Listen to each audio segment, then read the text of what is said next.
welcome back again. I think we just had a very interesting session here on the stage about airline, about the industry, the aviation industry.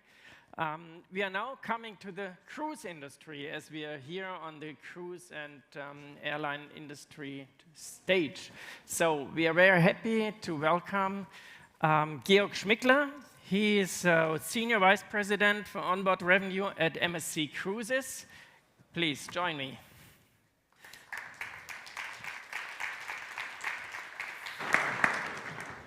Okay, so Georg, very happy to have you here.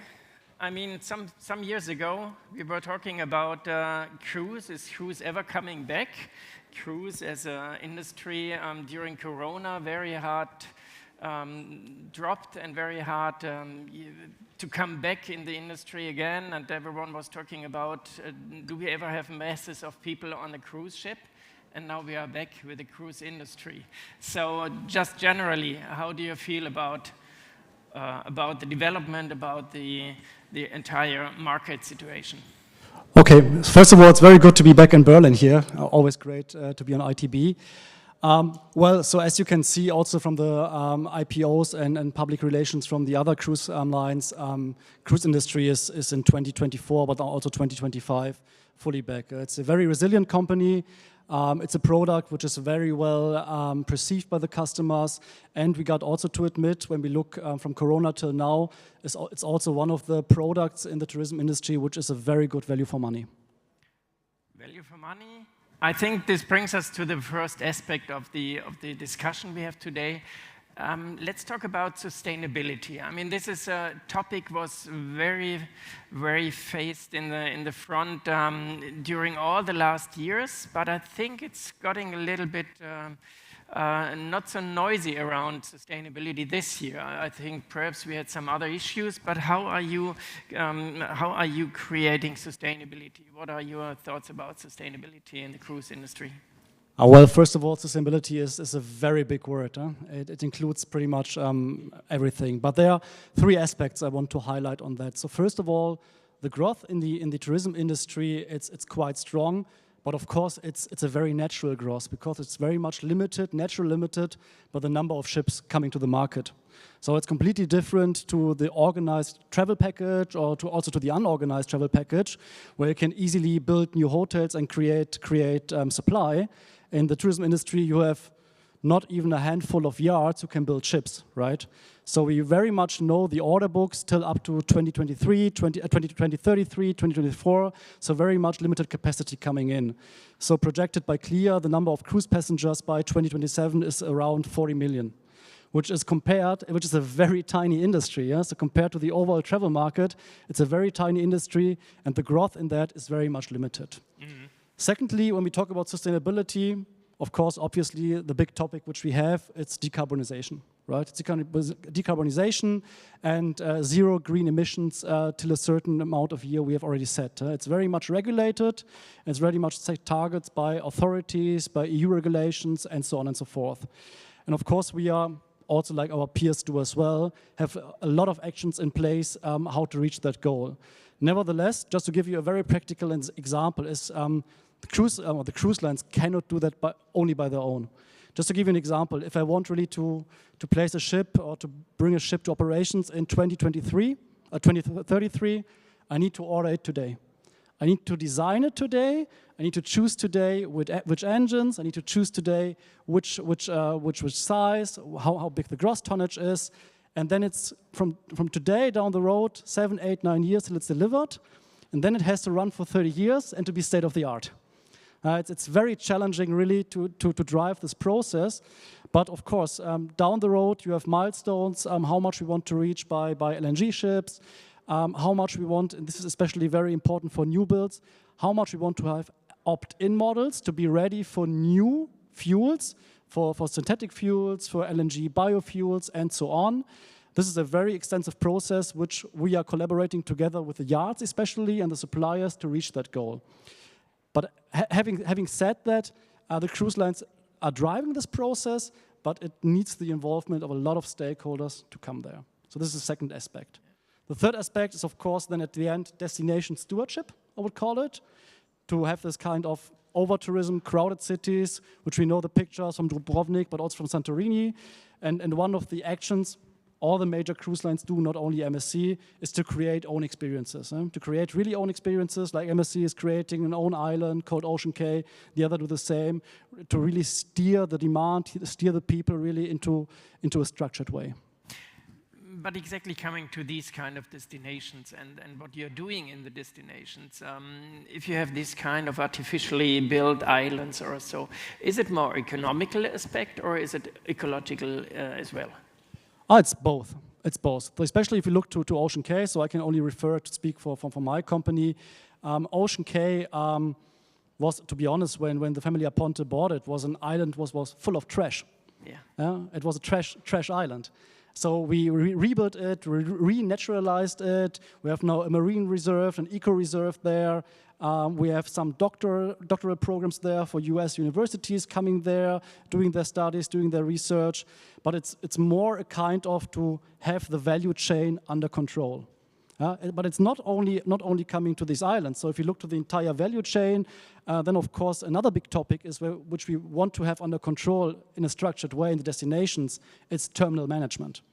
This is another topic, especially when we look to our customers and when we look to the satisfaction rate, which we measure on NPS basis in MSC. When we look to the points which are very critical, then terminal management is one of the topics which are super critical for our clients and for our customers. But this is very natural. So if you look, because most of the terminals, like most of the ports, but also most of the harbors are coming from governmental affairs, coming from state ownership. So we see everywhere where we privatize the terminals. Like in a couple of weeks, we have our biggest private terminal in Miami.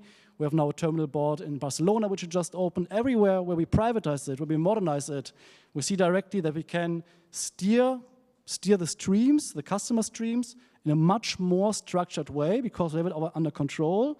And of course, we can create a much bigger value for the customer itself. The customer.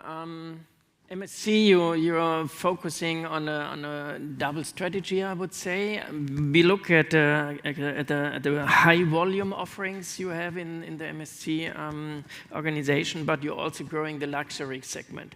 How does it fit together and how can you align these kind of segments? And what does it mean in general for the entire industry? Yeah.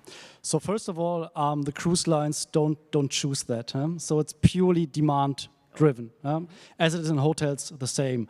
So depending really on your market segmentation, you need different offers for different customer groups. There you're fully right. You have this high volume segment.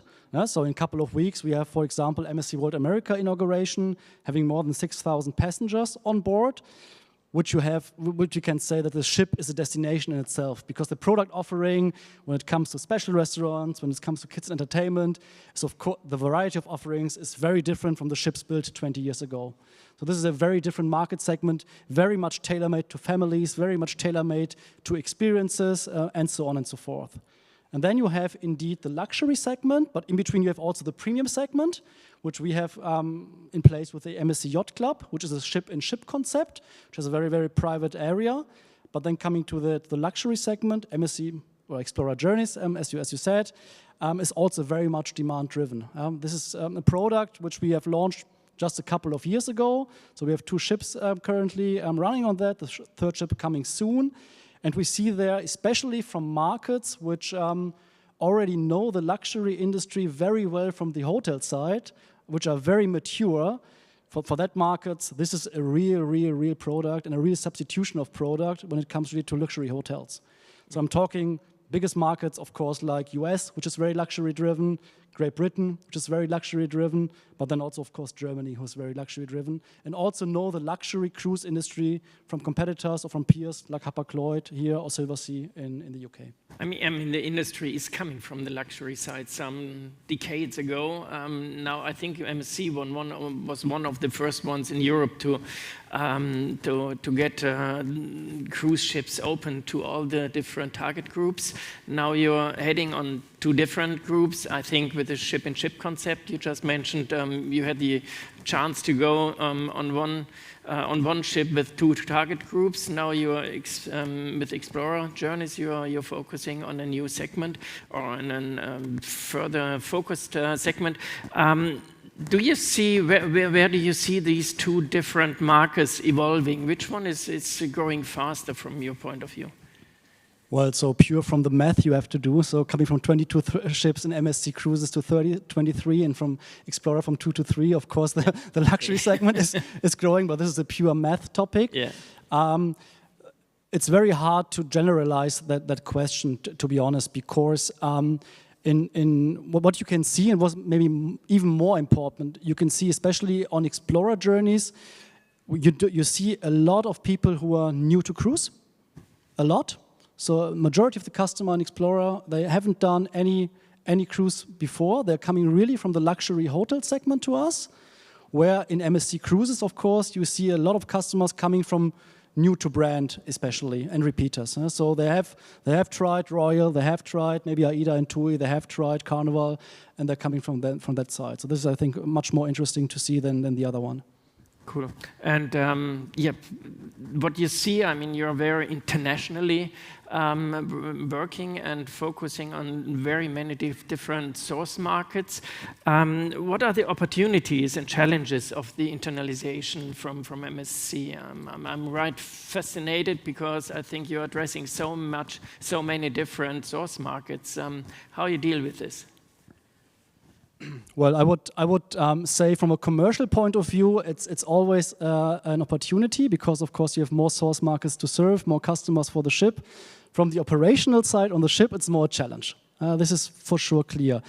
We have some specific markets where we see very clearly that mixing nationalities is a real challenge. This is, of course, also the reason why our peers, TUI and AIDA, are still maybe very, very German, or also some hotel concepts in Germany, like Robinson or Aldiana are still very German. So we see it in Germany that there are some operational issues on that. We see it very clearly in China as well. So mixing Chinese customers with Europeans, so we try really to avoid that. It's not because they don't come along with each other, it's because that the customer requirements are very different. The customer requirements, especially on food and beverage, the customer requirements, especially on service, are still very, very different. But nevertheless, as you said, for me, a cruise company or a cruise ship is per se very international. So for us, it's really more an opportunity than a challenge. Yeah. I remember when the first tour operators tried to mix up the audience in Mallorca, like the English people and the German people, but I think in the cruise industry, the people are sitting more together on the ship and more close together, and so you have special concepts to address these kind of different audiences? Not special concepts per se. So of course, on the bigger ships, we have certain districts. So we don't differentiate our customers by nationality. We differentiate them more really by a cluster. Like, do we have a certain district for families? Do we have a certain district really for people who want to make sport? Do we have a certain district really for people who would like to have culinary experiences? So we are clustering our ships, especially our bigger ones, because on the smaller ones it's quite hard to do so. More like that than like nationalities, yeah. Okay. Most fascinated from your food corners. So this is what I've heard, very specific foods. Quite interested. So if we look at this very international market and source markets, I guess if you talk a little bit more economically, how the pricing strategies you would have in these kind of source markets, is it quite harmonious or is it more like very much differentiated between the different source markets? So first of all, what we can say in MSC, all our sales activities are very much localized. Very much localized. So all the sales activities, our sales activities in Germany are very different from our sales activities in China. Nevertheless, there's of course one very strong knot in the headquarters, and this is revenue management, where it comes all together. And the general rule is of course the highest price wins. That's the general rule. Nevertheless, of course, we have of course also a lot of exceptions, which is of course due to purchasing power in the countries, but also due to some other facts. So let's take also a very plastic example. our major pain point, and this is also with all the cruise lines, is not really the pricing strategy, is more really to moving the ships from the winter to the summer. So for example, in the winter, MSC is by far market leader in South America. It's a very much winter destination, so South American summer destination. Normally we have to bring the ships then from South America back to Europe or back to the US. So for us, from a pricing perspective, it's more interesting, how can we keep really the ships whole year in one destination? And that's what we can see is more to have a pricing strategy more for the summer, more for the winter, than really more for nationalities. In concerning the global pricing strategies, are these very complex, or do you try to keep it more like simple? Well, that depends whom you ask in the headquarters, to be honest. Honestly speaking, I think it's still too complex, especially for first-time cruisers. Because you can choose the type of cabin, you can choose the type of cabin. Do you want to have the cabin in front of the ship, at the back of the ship? It's still, I think, very complex for first-time cruisers. I think we have to do it much more simple, like it's in the hotel industry. Yeah? But we already try to simplify. We already try to bundle it also into packages as well to make it more appealing and more simple to book. But it's still, but this is also not an MSC issue, I would say. It's also with our peers, what I see so far. It's still a bit too complex, yes. Yeah. Okay, finally, looking in the future. So you're addressing, I think, new markets, as I read. It's you're getting to the US much more, but even, as you just mentioned before already, Japan, India, China. This is a kind of global expansion strategy. Where you're heading for? What is the target? Well, first of all, I need to say that MSC per se is a very global company, because MSC, due to our big cargo business we have, is already a very global company. Fairly speaking, in MSC, we have only one problem, is we don't have too many ships. So the capacity, as I said in the beginning, is our ships. So where do we put our ships? We would love to target especially much more India, but also there, we would love to have a kind of Indian cruises, for example, but we don't have any ship left for that. You said it, MSC compared to the other three major cruise lines is a European cruise line.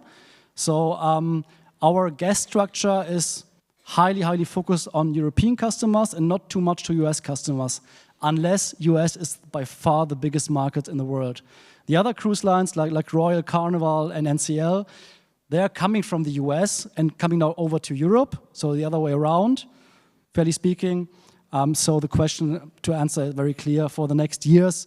Our big focus, as we are already #1 in Europe and we have a market penetration and a market satisfaction in our biggest markets like Italy, like Spain, which are already very high, is really to go much more to the US, yes. So you're mentioning US. For me, it would be interesting once more if you talk to UNWTO or so. They are looking for on the numbers of India in the future, like the Indian tourists, as well as China in the future again when borders are opening more and more. Do you also facing in these source markets? Well, we are already in China with one ship, which is MSC Bellissima. We are already in Japan as well. India is something which we are not in yet.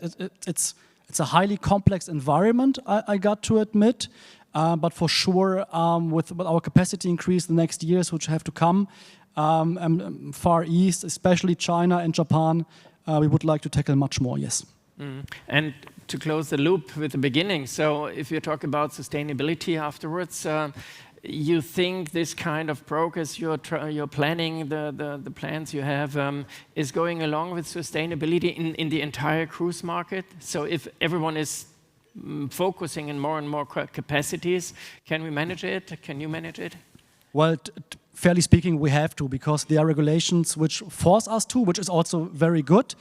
But frankly speaking, when we look today to zero emission, which is a goal in a couple of years, which is right in front of our door, when we talk to our teams and also talk to the peers, then if we want really to come to a zero emission, then I would say 65 to 70% of that we can do by our own, but the last 30% has to come from industry solutions like alternative fuels, like it is in the airline industry as well. Okay, so the potential for the entire industry. You say it's here, but we have still capacity issues, so we cannot build ships fast enough. I mean, 3 years ago, we were not talking about capacities. It was more like, is anyone going to cruise or sail anymore in the future? What is your perspective on the future development of the cruise industry? Is the cruise still the driver of the tourism industry, or how would you see it? Yeah, if it's a driver, I don't know. So as I said, it's still, I would say, a niche. It's still very small, but it will grow by a couple of million cruise passengers till 2027. And for me, the key is indeed not to get more repeaters. The key is for me, how can we get really first-time cruisers on board? And if we can do so, then the increase will be, of course, a bit more. But again, you can see it also in the reports of our peers. The ships all of them are pretty much packed already. Yeah. So if you are talking about new segments, about new target groups, this is mainly coming from the entire tour operator business, as I learned some time ago, because everyone is looking not to cannibalize the other cruise companies, but more like to get on these kind of segments, as you just mentioned, that are getting on board first time or so. No, indeed, and also the other cruise lines. So I'm really avoiding to call them competitors. So really try to tell it's our peers, because our product, even in Germany, is very different to the product of AIDA and TUI. Yeah? AIDA and TUI are still a very Germanized product. For us, it's not, right? So I think there's still a lot of space for all the cruise lines to get more capacity in place and to get more clients. Very good. More clients, more capacity. I think this is what we are looking for to see in the future in the cruise market. Georg, thank you very much. We are running out of time. Thank you. It was a very interesting talk. Thank you. Yes. So we will have a quick change on the stage, and afterwards we go on with a topic from flight destination to integrated value-added model transformation made in Arabia. It's going to be very interesting. Please keep with us. Thank you.